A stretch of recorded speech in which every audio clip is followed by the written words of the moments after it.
الله من الشيطان الرجيم بسم الله الرحمن الرحيم Assalamu alaikum wa rahmatullahi wa barakatuh to all our lovely viewers on today's special unique episode on Youth Matters with me, your host Sakina Habib. First and foremost, I would like to wish all our mu'mineen and mu'minat a blissful ending towards the holy month of Rajab, a month which is filled with utmost spirituality, worship and contentment, a month filled with the wilaya, successorship of Imam Ali alayhi salam, making our hearts fall more and more in love with this month because it is his birth month. Now, the ending of this month in particular makes it even more special because of the celebration of the day of Ba'sat, when the Holy Prophet Muhammad sallallahu alaihi wasallam ascended to the heavens on the night of Mi'raj. And this indeed marks a glorious event for the entire Muslim Ummah. For this evening, I will be joined by three honorable guests on today's program, where we will have an open, unique discussion on youth empowerment and how, as future youths, we can enhance ourselves in our fields of success as well as take on the role of parenthood. Without much further ado, I would like to welcome our world-renowned reciters, the Hashmi sisters, Sister Maham, Sister Sania, and Sister Adia, together on board. Wa alaikum assalam wa rahmatullahi wa barakatuh. Thank you so much for taking out your precious time and for being a part of this program on Hidayat TV on Youth Matters with me today. And it is indeed a great privilege to have the three of you with me. I'm really happy. Thank you so much. Jazakallah, you're very welcome, and alhamdulillah, we're just happy that we were able to make the time to join you in this special program, alhamdulillah. So let us start by talking a little about the beauty of this beautiful month of Rajab, which is filled with so many occasions. How do these months look for you in terms of recitations and events? Absolutely. So, like you mentioned, this month has beautiful dates in it. Alhamdulillah, for us as the Shia of Imam Ali alayhi salam, we have the celebration of the wiladat of Amir al-Mu'mineen Imam Ali alayhi salam on the 13th of Rajab, which every single one of us, be they young children or elderly, we all have the love and the villa of Mawla Ali in our hearts that reignites on these days. So in this month, the biggest celebration of all is obviously taking place around the 13th of Rajab. And we have other holy personalities, Imam Baqir, Imam Naqi, Hazrat Ali Asghar, Imam Taqi, all of these biladats taking place in this month. Jashans, obviously from corner, mashallah. Now the communities are so strong, and everywhere you go there is an event, a jashan, a milad taking place, where alhamdulillah the opportunity to recite and to serve is given. And like you said, for all those reciters in this time, especially Rajab, Sha'ban, these months are full of happy, jashans and milads, and alhamdulillah, just busy in that. Yeah.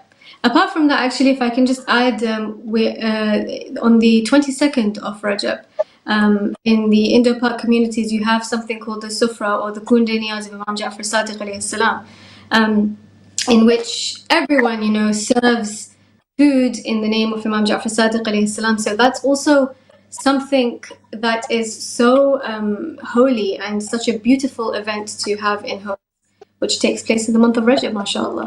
And we really try to make the atmosphere at home as nice as possible during these holy months. So decorating your houses, making cakes, making cards for Imam Ali alayhi salam on his birthday, to make it really look like it's a real Eid. Absolutely. Yes, absolutely. Very true. That really adds a lot more to this beautiful month. And also with regards to the youth today, as reciters who visit many communities, what can you say about the youth you've met? How do you feel that the youth can empower themselves? Yeah, and alhamdulillah, we, as you said, we know we visited many centers around the world, and when we first started off, obviously we were more local, and then when we started to go international, we were so amazed by, how everyone around the world is obviously so involved in Azadari and the mission of Imam Hussein alayhi salam, and it's so heartwarming. It's so beautiful to see such young children with so much jazba, so much passion in their hearts, and coming to us and speaking to us like as if we're role models to them, and asking us, what can we do, how can we improve, and it's so beautiful to see it. And your question about empowerment, I mean, I think, in my opinion, that's the most important thing in this day and age, is to make sure that our youth feels empowered, and they have that kind of sense of understanding of who they are and what they can do. Obviously, there's many ways in which youth can be empowered, but we've seen it, alhamdulillah, in communities. And I think community work is so important. The elders of the community, it's their responsibility to, as much as possible, take care of the youth and guide them in the right way to make sure that they do feel empowered. Absolutely, yes. And I think also, like you've mentioned, just to talk about the youth around the world, mashallah, wherever you go now, I think when we started reciting, we were very, very young. Let's say 5 years old. So you can, like, that's a long time ago. And also at that time, in all honesty, there weren't very many children reciting. I'm talking about recitation because obviously that's our field. In terms of service, it's vast. There's so many different things. But that's one of the things that we kind of took the step forward to do in our lives. And now, if you see, on YouTube, mashallah, if you go, you can see children of all ages and the way that they're reciting, that kind of the power that they have to spread the message of Islam, mashallah. It's amazing. It's lovely. And also, I'm just going to say one more thing, that there's no greater power than knowledge. And to be able to truly feel empowered, we should know and we should have an understanding of what it is that we believe in and what it is that we're doing. So, like Adia said, it's very important. I'm just moving on to that point. It's very important for the elders in the community to recognize that the youth are actually an asset in our communities, in our lives, and we should really push each other as youth, but also the elders and us should be pushing those younger than us to sort of like come forward and get a platform to showcase their talent. That might be recitation, that might be lecturing, poetry, it might be simple things like creativity, artwork, or even they're really good at baking, so they end up taking baking projects for the special events. So it's just, I think, no matter how much time and energy you put into the youth of our community, it's always going to come back in better ways for us. Now, when it comes to the social media and how our youngsters can get so consumed and addicted in the world of social media, how can we somehow unplug ourselves and prioritize our day-to-day life chores and responsibilities as well? So how do you think is the social media having an effect on our youth culture today? Okay, lovely. That's a really good question, and I think social media in itself, it's a whole other topic, and you could sit down and have a huge discussion on that for hours, really, because it's such a big part of our lives now. We have, on the click of our hands, just in our palm, we have access to a whole load of platforms where we can, so the effects I feel of social media are both positive and negative. You have the really positive aspect too, and then you have the slightly more negative ones that could be a little bit more harmful for the youth or for anyone, actually. I think in terms, I'm going to start off with the positives. Positives of social media, obviously, for the youth in today's day and age, is that everything is just a lot more accessible for them. We can get, we have material in different languages, in different places around the world. We're not limited to just, we're sitting in the UK and England. We're not limited to England. We can be connected to you sitting in, I think, Tanzania? Yeah, at the moment, yes, Tanzania.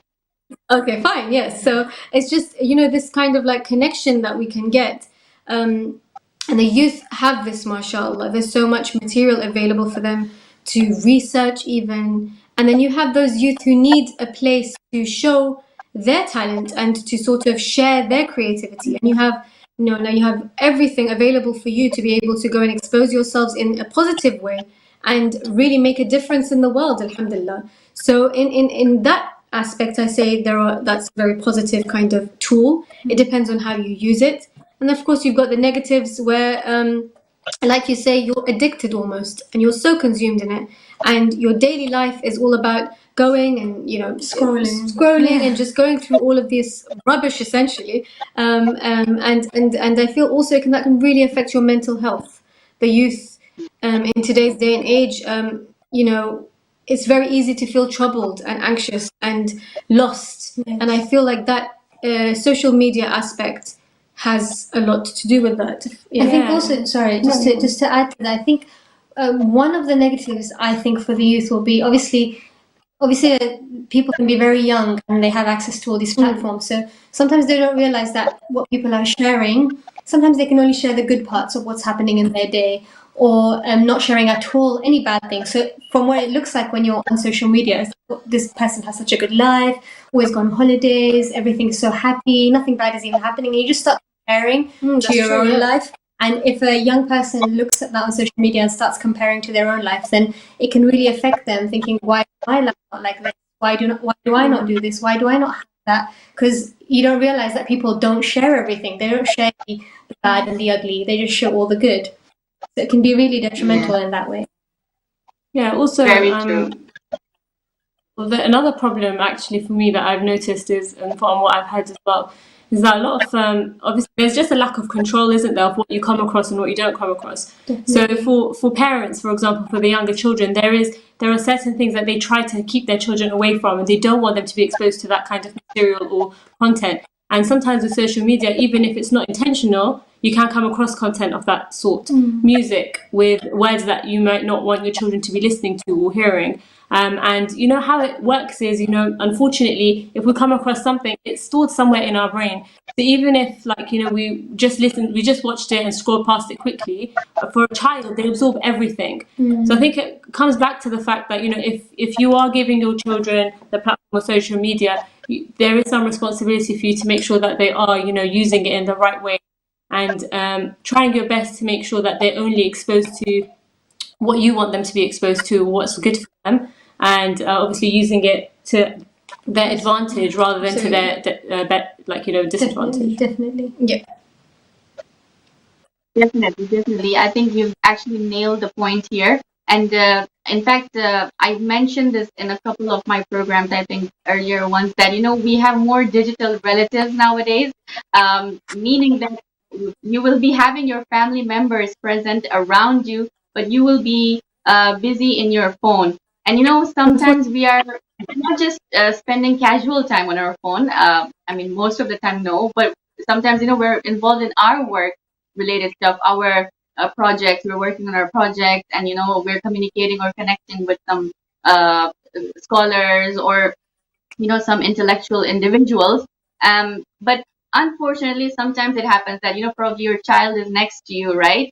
They want to seek your attention, but now you have to also focus and give time to this, because this is also a priority. And I feel that sometimes you get that mom guilt.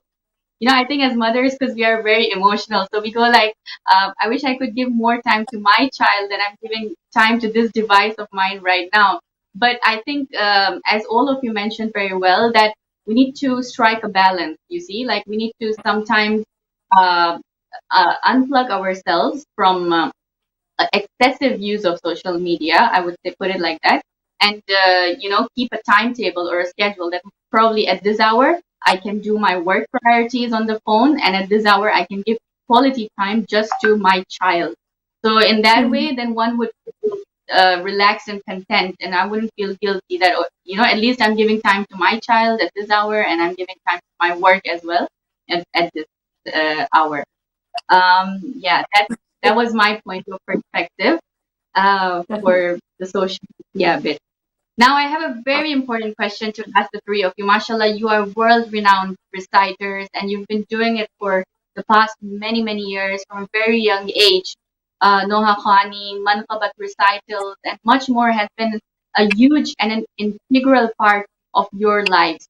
So how in all these years do you manage to create a balance between managing your daily routine as well as contributing in recitals on an international level? Wonderful. So I think this part of our life, recitation, service to the Ahlul Bayt, serving the communities by through our recitation, it's been something that's actually been in our life ever since we were very, very young children. So essentially, we don't see our life without it. Um, of course, as you grow up and as you go through school and then college and university, then working and then obviously marriage and you have children, all this whole journey going along, but keeping this mission at the back of your minds and it's kind of like side to side, running side to side. That's not having said that there's no, it's an easy ride. It is, of course, very, very challenging to find the time and the balance is not easy. It's very hard. But Alhamdulillah, I think one thing that the three of us have acknowledged and recognized in our life is that this is our passion. This is, we've almost seen this as our duty. This is one thing that, honestly speaking, you know, there's a word in Urdu called ata. It's given to us by Sayyidah Fatima Salam alayha. So it is now our responsibility to withhold this, uphold it, and to take it forward. So when something becomes very important to you and holds a lot of value to you, automatically you do whatever you can to try and make it work out and try and sort of find a balance or almost make it fit into your daily life or fit your daily life into these kind of roles. So I think, yes, it can be challenging, but I think as we were growing up, we always kept in mind that we can't fall back on anything like education. We can't let that be compromised just because we're going to a majlis, for example, to be reciting or traveling abroad to go and recite in a different community. One thing our parents always told us is that education and as a dari together side by side, keep them going because you don't want anyone to say, oh, look at them, they're reciting, so they're falling back on their studies, for example. They're not able to give that kind of importance, that time to it. It's deen and dunya together side by side. And making sure that you're giving your all, but making sure that essentially your niyat is such that when, honestly, I'm sorry, I'm kind of going on. I know Sani, they have to talk as well, but when your niyat is pure, and when you know that you're doing something for the razamandi, the acceptance of Allah subhanahu wa ta'ala, bi Fatima Zahra salam alayha, the holy Ahlul, then automatically there are times in our lives when we do not know how we're going to get through a certain situation, where we have 3 programs to attend, we've got our children who are 3 weeks old, a month old, we're thinking, how is this going to work out? You know, how are we going to be able to go from 1 to 3 places, and then the kids are in between as well, what are we going to do? Somehow, alhamdulillah, it always works out because we leave it to them. And obviously we have the tools to help and allow us to balance it. Alhamdulillah wa shukr.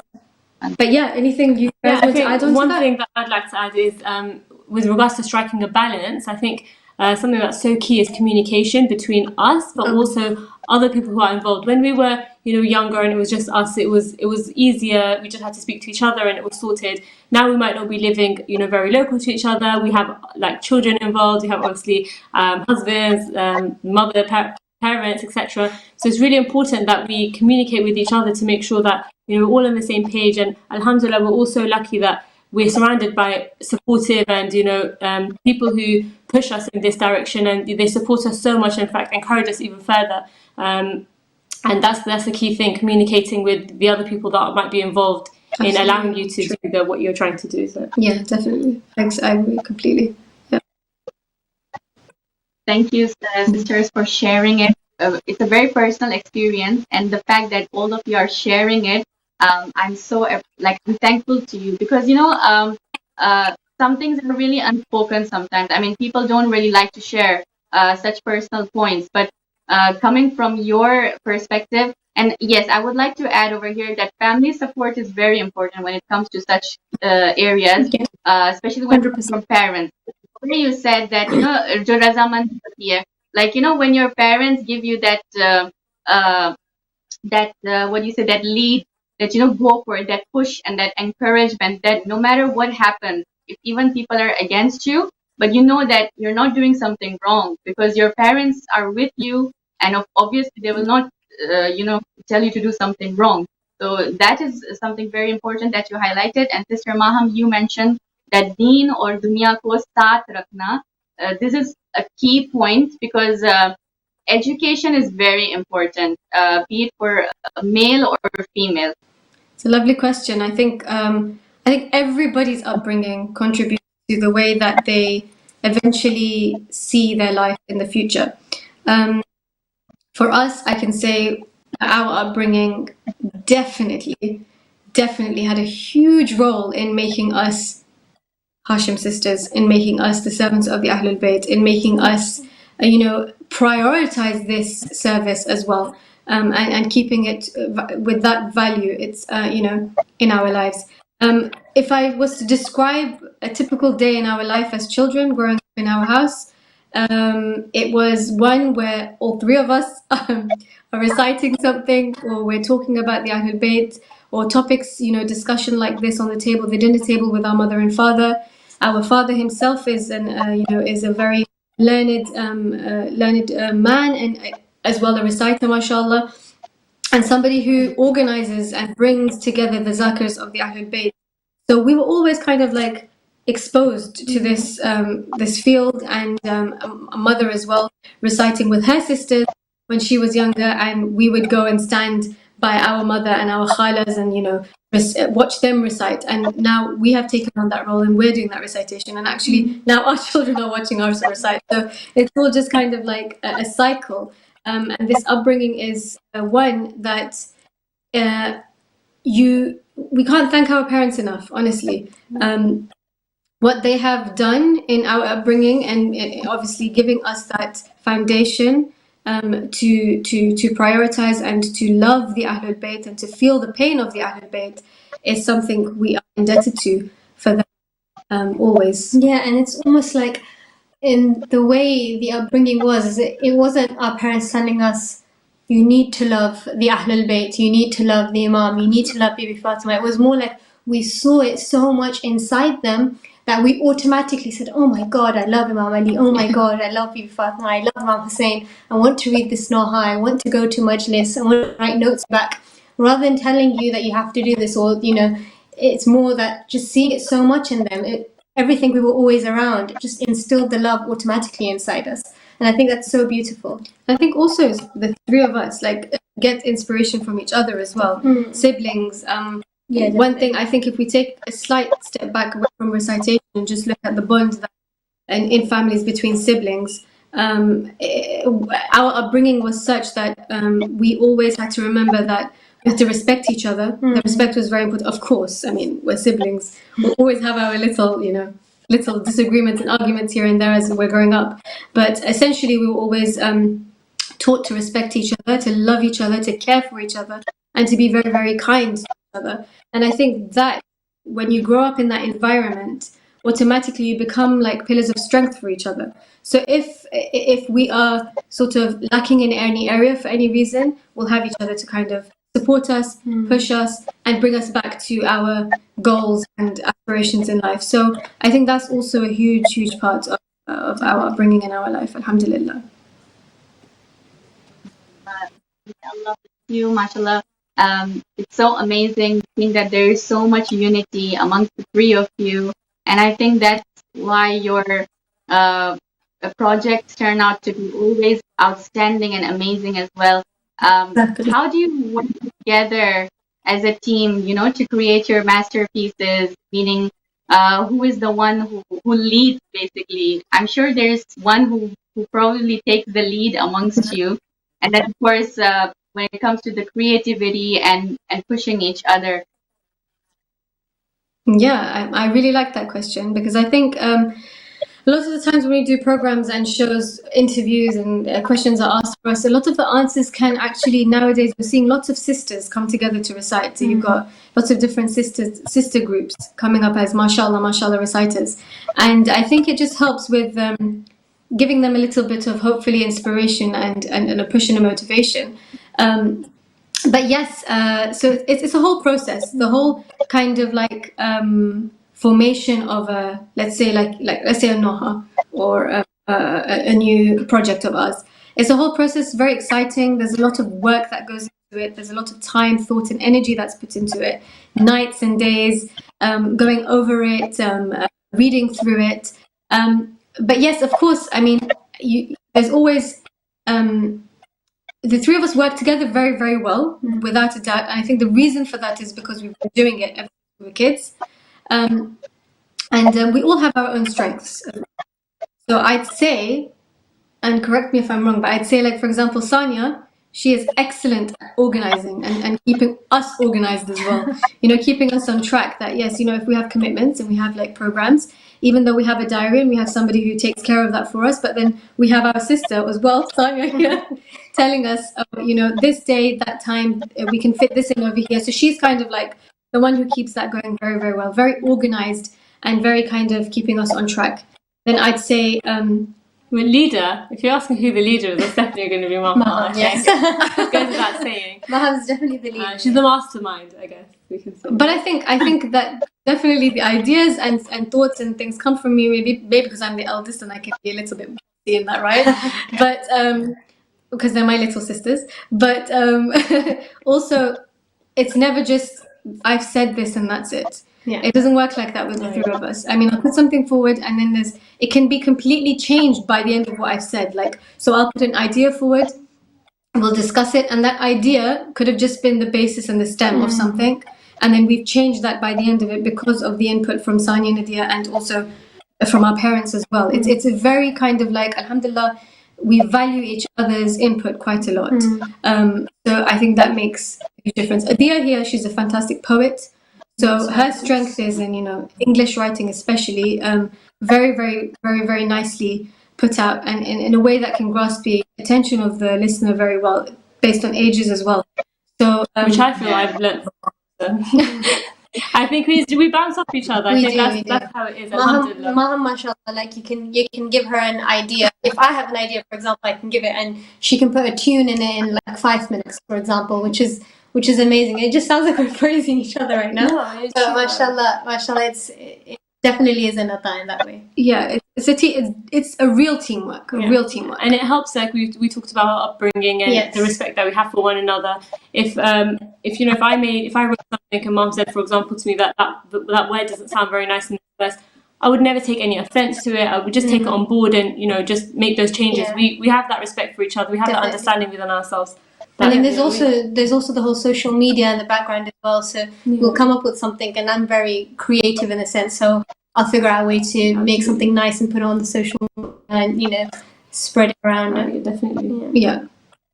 It's amazing. So in short, you are a full package team all together. Mashallah. Not to blow All departments. You've got the It's organizer, only you've got it's all the blessings of that was given to us from the Ahlul Bayt. I think at the end of the day, we're nothing without it, nothing at all. And this work in itself is so holy that reciters, lecturers, poets, their main what they do is so holy that things just sort of work out. Yeah, sorry, I just want to add, I feel like we definitely can't not mention Mama and Abu in this, because I think our parents are a big part of what we do in terms of going back to everything, ideas for Noha, what we want to, tunes even, or even reminding us, like we might say something like we really want to do a manqabat on this, and then we'll just leave it in the back, and then like our mother or our father will say, look, you were really passionate about that, what have you done for it? And kind of remind us and make that back on track with that. And even Traveling as well, if you think about traveling, and then now as well with our children, like taking care of them. While we're here right now, like mashallah, they're all with the gang dancers. But we have five children between the three of us now, mashallah. So it's amazing. It really is amazing to see that they are obviously growing up in this upbringing now. This is very similar to the upbringing we had, and also the fact that our parents are now taking on the role to take care of them whilst we go ahead and fulfill our mission, mashallah. Yeah. And I have to mention also, sorry, go ahead, bismillah. I just wanted you to give a few pointers out and advice to the young mothers about you being as young mothers in today's world. How do you hope to raise your children in this day and age? Very briefly, if you can share, as you are sharing your experience already. So I thought I should ask you this as well. Yeah, it's an emotional topic, to be honest with you, depending on what kind of mother you are. But, definitely I think that once you become a mother, that there's no priority more important than, the upbringing of your children. It consumes you. It's all you think about all the time. And it's just, very important. It is very important. Alhamdulillah, you can see, not like obviously when you have a good upbringing, you can see the impact it has on in your adulthood as well. One thing that's very important to me though is, of course, as mothers, we have to, give importance to the upbringing of our children. But I feel like something that's really important for young mothers, especially to remember, is yourself. If you want your child to be good, you have to be good. If you want to instill certain values or behaviors in your children, you have to be that person. We always, like, whenever we think about children, we pray, inshallah, they true Azadar from Imam Hussein, inshallah, they're Ansari from Imam Mehdi, and you as well. You need to be that if you want your children to be that. Absolutely. We need to lead by example. I think that's really important for me. I think that's my top tip to all advice, in fact, is work on yourself. Absolutely. Be who you want your children to be. Be what you want to surround your children with. If you want to if you want them to feel love, then give them love, show them that respect. You have to portray that to them if you want them to become that kind of person. I completely. That's very. Of course, mashallah, that's a great point. And I think also just make sure that as young mothers, your focus should be your children as well as yourself, like Adia said. And there are so many things that we need to remember, that we have the examples of the Ahlul Bayt alayhim salam in front of us to look forward to find inspiration, and to really, pick points and to see. You've got Sayyidah Fatima Zahra Salamullahi alayha, the perfect mother, the perfect, just to add on, the perfect daughter, the perfect wife. And you can learn as a woman, as a girl, you can learn so much from her life. This is a different kind of point that I'm making, but as a woman, Sayyidah Fatima Zahra, perfect mother, perfect daughter, perfect wife, but she was never defined by any particular role. She had her own identity. She was Sayyidah Fatima Zahra, Sayyidat Nisa al-Alameen, the leader of all women. It comes down to youth empowerment, comes back to our topic. She was empowered through her own being, not because she was the mother of Imam Hassan and Imam Hussein alayhi salam, not because she was the wife of Imam Ali alayhi salam, not because she was the daughter of Prophet Muhammad sallallahu alayhi wa sallam, but because she was Bibi Fatima Zahra salamullah alayha. And she has taught us, all women, that when it comes to a time when you need to take a stand, you can stand up on your own 2 feet, make your own decisions, make your own steps, take your own steps, and really be powerful in yourself. When you are powerful in yourself, you can be a powerful role model to your children as well, because that's what they sort of like. You are the security of your child, and they are looking towards you in every aspect of their life. Especially during their first few years, there's no one more important in their life than you. So be the best version of yourself for your children. Just to add one last thing, adding to what both of them said, but with the youth and with newly married couples and new parents, it can be quite easy to start arguing with each other as well. And I think it's so important to try your best and your hardest not to do that in front of your children, not to argue in front of your children, because essentially you both are the people they see all the time. You're their role models. So if they just see arguing and bickering, it really has an effect on them, that they can see that straight away. They can sense it. They can sense stress. They can sense a negative atmosphere. So it's very important to, if you do have any disagreements, to not do it in front of them, to just keep a very loving atmosphere around them, very positive atmosphere. Yeah, definitely. Thank you so much for sharing these insightful points with everybody on today's program. I'm sure everybody will benefit. They were very relatable points. I myself personally connected with every point that the three of you mentioned, and I hope to imply in my life as well. And the program will be incomplete without your beautiful melodious recitation on today's episode. So it would really, really add a lot of beauty in today's program if the three of you can recite even a small mankabat, whatever you have prepared for all of us today. It would be a great pleasure. Of course, inshallah. Jazakallah. Firstly, I just want to say to you yourself, the fact that there are programs like this available for the youth in itself is one way that in which you are helping the youth to feel empowered. So may Allah, give you more strength to continue this duty of yours, inshallah, and may Allah bless your family, and may you continue to do this and to become a wasila for the youth of our days, inshallah. With regards to the recitation, of course, we will share a few verses with you in the love of Imam Ali alayhi salam. Before we do that, just a few verses of a hamd in the name of Allah subhanahu wa ta'ala, and then we'll move on to Mawla Ali, inshallah. چاند تاروں کی شان جلالی میں تو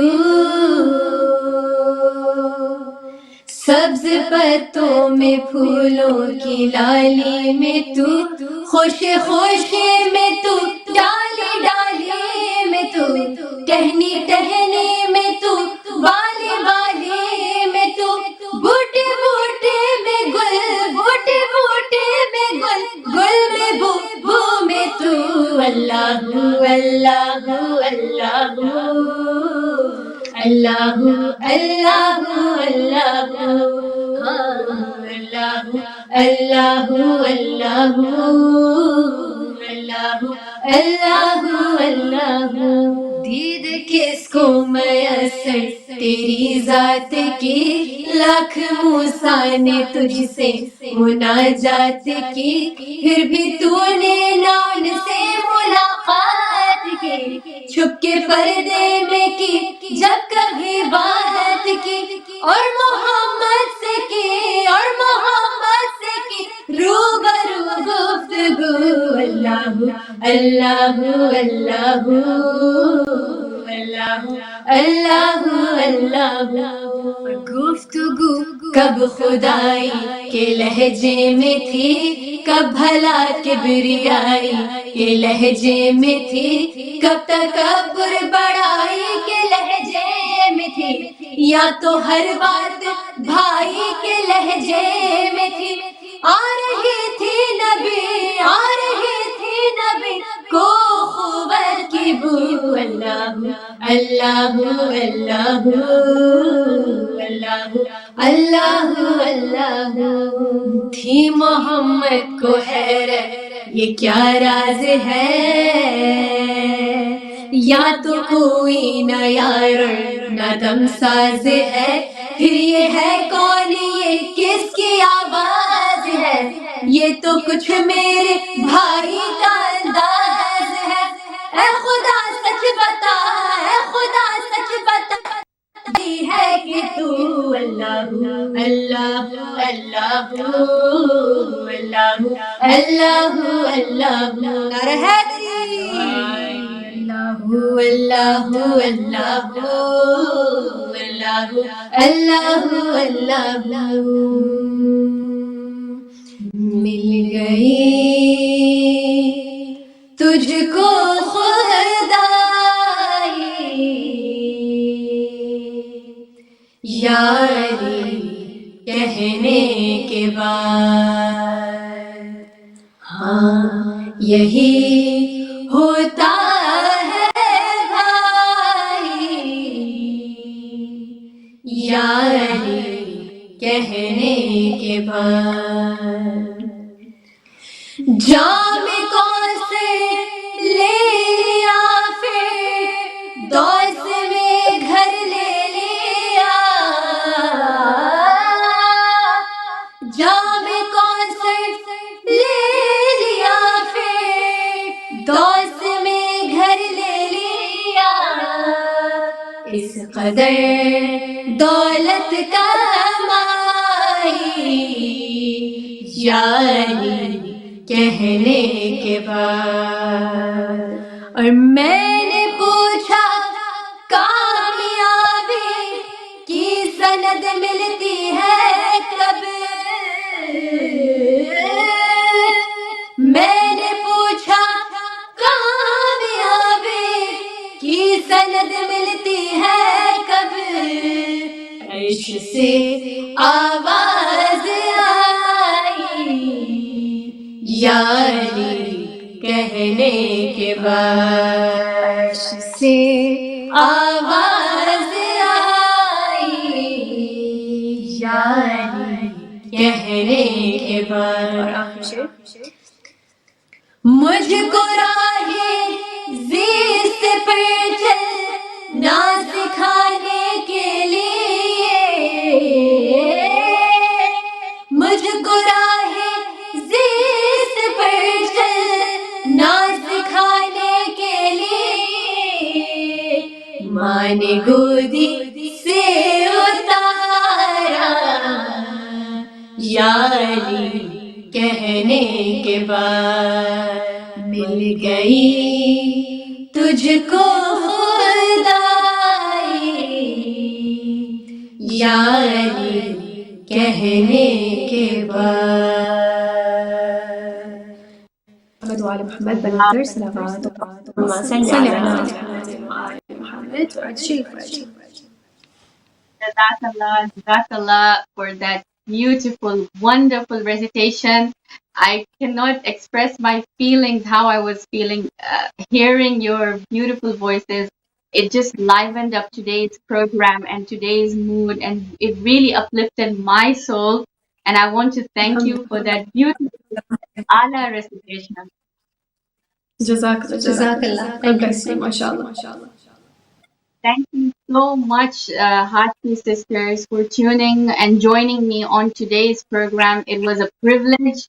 And on an ending note, I would like to humbly thank you for taking out your precious time, for sharing your thoughts with everybody on today's program. And I hope that this episode can empower a lot of youths around the world, and a lot of young mothers can take inspiration from you.